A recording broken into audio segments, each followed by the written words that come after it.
người đứng đầu cơ quan vũ trụ Nga muốn thực hiện sứ mệnh khám phá mặt trăng còn dang dở của Liên Xô cũ, đồng thời kiểm chứng liệu nước Mỹ có thực sự đã cắm cờ trên mặt trăng như lời nước này tuyên bố hay không.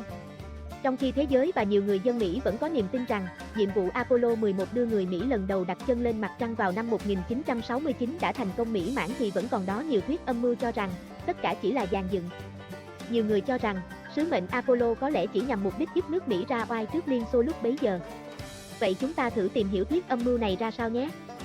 Hơn 400.000 nhân viên và kỹ sư làm việc tại NASA đã phải hợp sức lại trong một dự án tỷ đô mới có thể đưa được Neil Armstrong, Buzz Aldrin và Michael Collins lên mặt trăng vào năm 1969, nhưng chỉ cần một người để làm cả thế giới này nghi ngờ điều đó. Tên ông là Bill Kaysing. Tất cả bắt đầu với một chút linh cảm, dự tính trước khi biến thành những lời buộc tội nước Mỹ không có đủ công nghệ tiên tiến để đạt được thành tích đưa người lên mặt trăng sau đó quay về trong an toàn. Nhưng trước đó, Kaysing thậm chí đã từng góp công trong những chương trình không gian của Mỹ. Trong khoảng thời gian từ năm 1956 đến năm 1963, ông là nhân viên của Rocketin, một công ty giúp sản xuất động cơ tên lửa Saturn V. Vào năm 1976, ông xuất bản một luận văn có tên We Never Went to the Moon, America's $50 billion Swindle, chúng ta chưa hề lên mặt trăng, cú lừa 30 tỷ USD của Mỹ. Trong đó, ông dẫn ra những bản photocopy mập mờ cùng với những thuyết âm mưu vớ vẩn. Nhưng vì một lý do nào đó, những thuyết âm mưu này vẫn còn tồn tại cho đến ngày nay thông qua những bộ phim của Hollywood, phim tài liệu của Fox News, forum Reddit và các kênh YouTube. 382 kg đá mặt trăng được mang về trong suốt 6 nhiệm vụ, sự hợp tác từ các cường quốc khác như Nga, Nhật và Trung Quốc, cả ngàn tấm ảnh được chụp từ tàu vũ trụ trinh sát mặt trăng của NASA, nhưng vẫn có một bộ phận người không nhỏ cho rằng con người chưa hề đặt chân lên mặt trăng.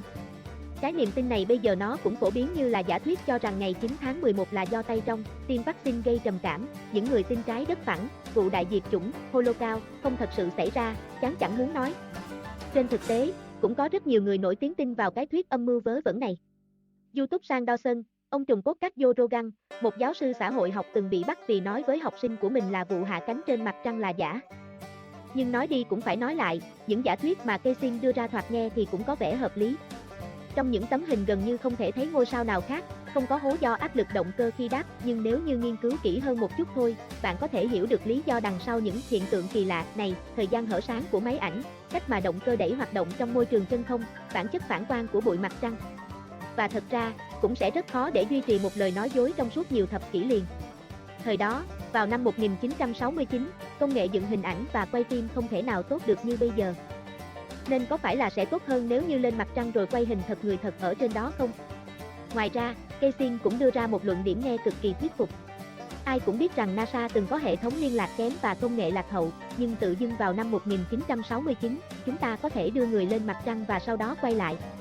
Vô lý.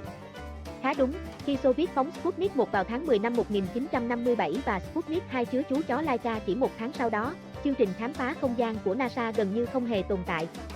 NASA được thành lập vào năm 1958 và đã có thể đưa Alan Shepard lên không gian vào năm 1961 là vì vào giữa những năm 1960. NASA đang tiêu thụ hơn 4% ngân sách nước Mỹ, nhưng trong khoảng thời gian này, Xô Viết vẫn đang đạt được nhiều thành tựu hơn. Phụ nữ đầu tiên lên không gian, 1963, những bước đi đầu tiên trong không gian, 1965, còn người Mỹ thì phải liên tục chịu nhiều những thất bại, trong đó có vụ nổ thương tâm đã giết cả 3 phi hành gia của tàu Apollo 1. Ngoài ra, Apollo cũng tượng trưng cho những hy vọng lệch lạc khi chuyển tiếp sang những năm 1970. Ồ, chúng ta có thể đưa người lên mặt trăng, nhưng tại sao chúng ta không thể làm được việc X? Theo lời Oliver Morton, tác giả sách The Moon, A History for the Future.